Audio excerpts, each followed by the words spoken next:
Hello there, everyone. I have an announcement to make. Chapter 23 of I Am Frisk and Undertale Story should be written and out on Web Novels, Scribble Hub, and AO3 at the time this video posts. I know I literally just said that I would adapt everything written first, but last week I was away for my editing setup and got inspired to work on the story, so here you go. It's not too long, and I'm not promising any more chapters right away, but if this video hits 30 likes, I'll have chapter 24 out by next week. With all that aside, this is the 13th chapter of I Am Frisk and Undertale Story. If this is your first time here, there's a link to the full playlist in the description below, but for those of you returning, here's a quick refresher. Previously on I Am Frisk and Undertale Story. After a climactic duel against Papyrus where Frisk earned the friendship of the enigmatic skeleton brother, Frisk explored the monster town of Snowdin, where he prepared to face the challenges ahead. In service of this goal, he agreed to spar against Papyrus. However, a strange feeling told Frisk that it wouldn't be that simple. Drop a like and subscribe if you want to see more of this story, and also feel free to ask any questions in the comments below, as I'm a vampire that feeds off engagement. Enjoy! The new clothes, the dinner at Grilby's, the romantic walk through the woods. It is obvious that you are completely infatuated with me. Unfortunately, the great Papyrus does not share those feelings deep in his soul, Papyrus explained, his voice growing somber the longer he went on. Besides, as the main character of this show, it is forbidden for me, the great Papyrus, to get into a romantic relationship before the final season. He finished and bowed deeply. I am truly sorry. Frisk snickered into his hand. His relief that the situation had nothing to do with Flowey mixed with his bewilderment at the situation. He guessed all those things taken together and entirely out of context could lead someone to the wrong conclusion. Might I remind you whom I was invited to Grilby's by? Frisk pointed out. Ah, maybe that had finally gotten to the skeleton? I'm so sorry, friend Frisk, for misleading you about my romantic intentions. Never mind. Papyrus, wait, Frisk called out, hoping to stop any more misunderstandings. We're rivals, right? He waited for Papyrus to nod. That was good. Now, how to convince him that this was all normal without relying on social conventions that he wouldn't understand. Have you watched Naruto? Frisk cried. Of course, Papyrus exclaimed. Kimimaro is my inspiration. His use of bones is exquisite for a human, second only to my brother. Oh, maybe Alphys had shown it to him? Okay, Frisk had honestly expected that to fail, but it was convenient. Well, in the show, Naruto and Sasuke are rivals, and they sometimes eat together at that ramen stand. They even train together in forests, and I guess they get new clothes too. Yeah, that kinda worked. Though nothing about those things are inherently romantic, he finished. Even if Frisk thought Sasunaru would have been way better than Sasusaku. Everything was quiet as Papyrus contemplated this new information. That does make sense. It seems that as rivals we are already growing better together, Papyrus bragged, looking rather smug for coming to that understanding. Of course, Frisk agreed, chuckling under his breath. So how about we start practicing and grow even stronger, he suggested. Papyrus agreed, and Frisk was happy to escape that awkward social situation. He had more experience than Papyrus in socializing, but those misunderstandings still made him anxious. Blinking away those thoughts, Frisk started to get into a ready position, his aura wrapping around him protectively, but stopped when he realized that he didn't have a weapon. Give me a sec, Papyrus. Frisk concentrated inward, focusing on the perseverance within himself. It lit within him like a spark, and he focused on flowing it throughout his body, pushing it into the real world.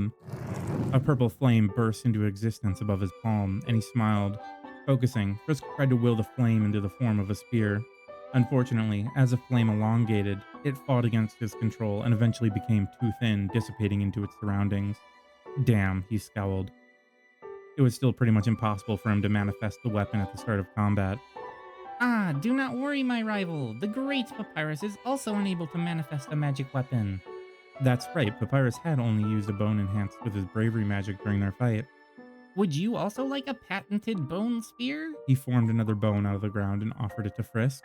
Sure, Frisk took the offered bone spear and twirled it around. Thanks. You are very welcome. Papyrus twirled his bone around and stopped in his combat stance. Be prepared, my rival, for you face the great Papyrus in a practice spar. His bone staff lit up with orange flames. Shadows lengthened and their hearts shone. Papyrus burst forward and Frisk backpedaled while activating the spark of justice magic within himself. His left eye shone yellow as he infused the power into his aura and dodged backward. Recovering quickly, Frisk launched light probing strikes against the much larger skeleton that were blocked relatively easily.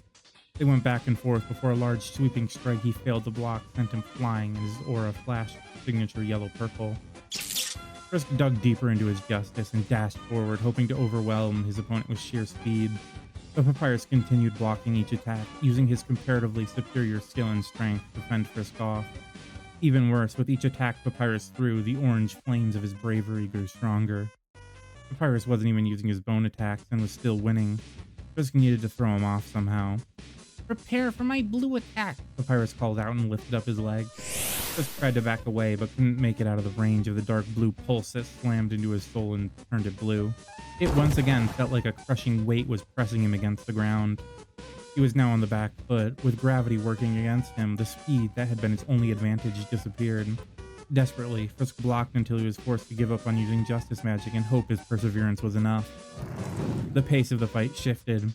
With purple flames flashing along his aura, Frisk could completely tank a few strikes from Papyrus and attack back.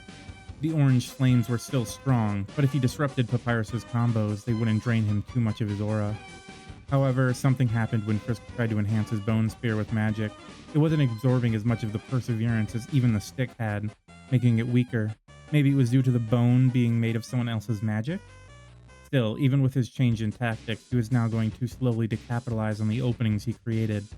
As the two clashed, Frisk's mind raced, thinking of ways to throw off this gravity. Yippee, this is much more fun than fighting Undyne, Papyrus exclaimed, and Frisk fell back even more, trying to think of a way out of this. Frisk couldn't even summon his spear yet. His flames were not building as quickly as they had in past battles, probably because he wasn't fighting for his life. Wait, fighting against Undyne? Frisk went on retreat as he thought about that. Undyne wore heavy armor, yet she had no trouble when facing this attack. Maybe Frisk focused on his currently blue soul and concentrated on bringing his perseverance forward. Slowly, the purple light of his flame started to burn through the blue debuff sticking to his soul. He smirked as Papyrus stopped attacking and looked at Frisk in surprise. Wowee, my rival is truly a genius. His bravery grew even stronger. Paradoxically, it was like the skeleton was fighting alongside a courageous companion. By the time they were both ready to attack, the weight that had been completely lifted from Frisk's shoulders, and his heterochromic soul was glowing brightly. He tried to push as much of his purple perseverance into the bone spear as possible. They both thrust their spears forward at the same time. Frisk's eyes widened as his spear broke in half and the orange flame-tipped spear hit his aura. Shatter. His aura cracked and he slid across the snowy ground before colliding with the tree. Oof. It hurt, but most of the attack had been cancelled out by his own. He had been running low on aura anyway after taking so many attacks from those orange flames. Good fight. Frisk stood up shakily, trying to dispel Papyrus's fear that he had cracked him again. My rival sure is strong.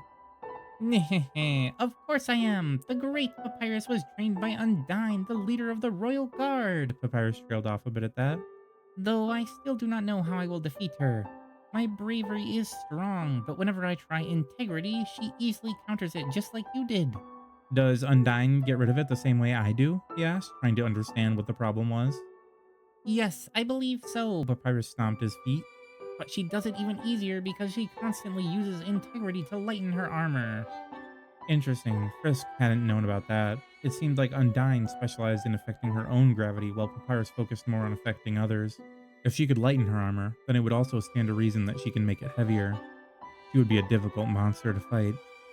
However, if she constantly changes the weight of her armor, that must take impeccable control and concentration. If something were to disturb that... I do have one idea that can work, Frisk said aloud, finally giving voice to his thoughts. Maybe he can help Papyrus improve, just like his friend had done for him earlier. What if you focused on smaller bursts of magic, but made them happen more often? You could also alternate between making things lighter or heavier to throw her off. The constant changes could disrupt her fine control over the weight of her armor. Wowee, friend Frisk, do you really think that would work? Frisk was halfway through nodding before Papyrus scooped him up in a hug. Then if my rival works very hard too, we can both be in the Royal Guard. Frisk laughed and patted Papyrus on the shoulder. He still wasn't used to being this short.